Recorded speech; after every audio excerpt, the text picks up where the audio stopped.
great meeting you. Pleased to meet you. It is so amazing meeting you in person, and let me make a very big compliment at the moment, at the beginning, because I saw this movie Log from You about 11 years ago. It's just one man sitting in a car on a phone, and it creates such a great tension, so my compliments for that. Thank you. But now we are here on the Bike Riders, and I know when actors getting prepared for a role, suddenly they do some other stuff, like when you play a paramedic, you go on an ambulance car. How did you prepare for that role?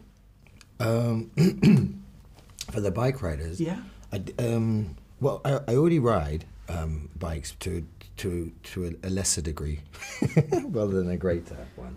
So I was familiar with motorbikes, although these are very different in their functionality because of their vintage nature.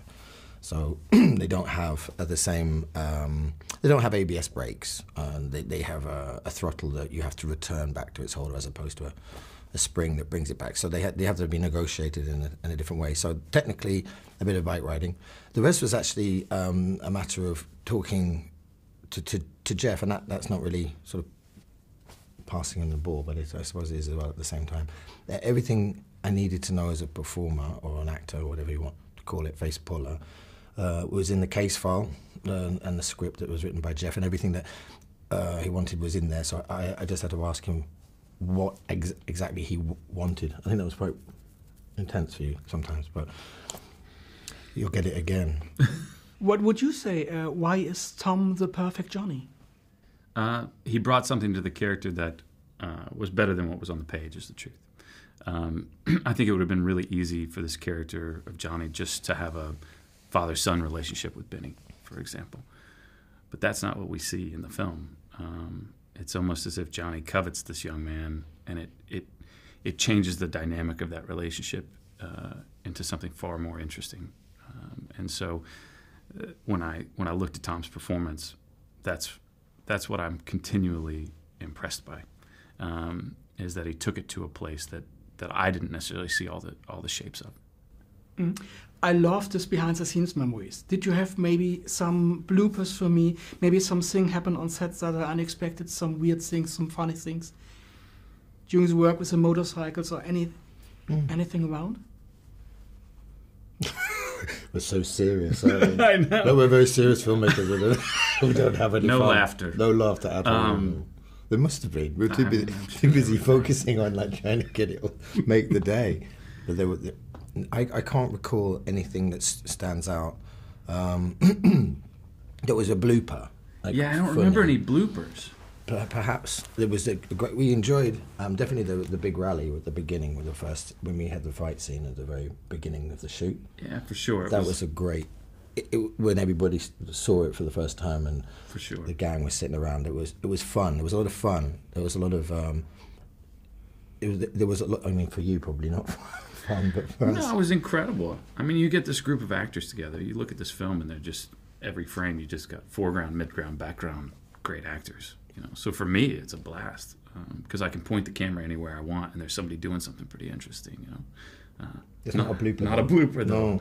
I think the one thing that was close to a blooper was an almost accident, but it's not funny. Yeah, right. Which was a bike just slipped on the leaves for Austin. Yeah, and it went down quick, and it went down heavy and very pedestrian. Well, it was terrifying. Yes. He's lucky to have got off it, but it came out of nowhere. So that was the only thing that I can think of that jarred, which was not movie-like. Right. It was like, we're in that real world. It took us out of the process for a moment. And then when it was all right, it was quickly sort of dealt with and ascertained what the problem would be. Yeah. Health and safety, all that. And then back to filming. So not really a blooper. Sorry. But Jeff has mayonnaise on his chin. If that helps. That's going to happen all day. Yes.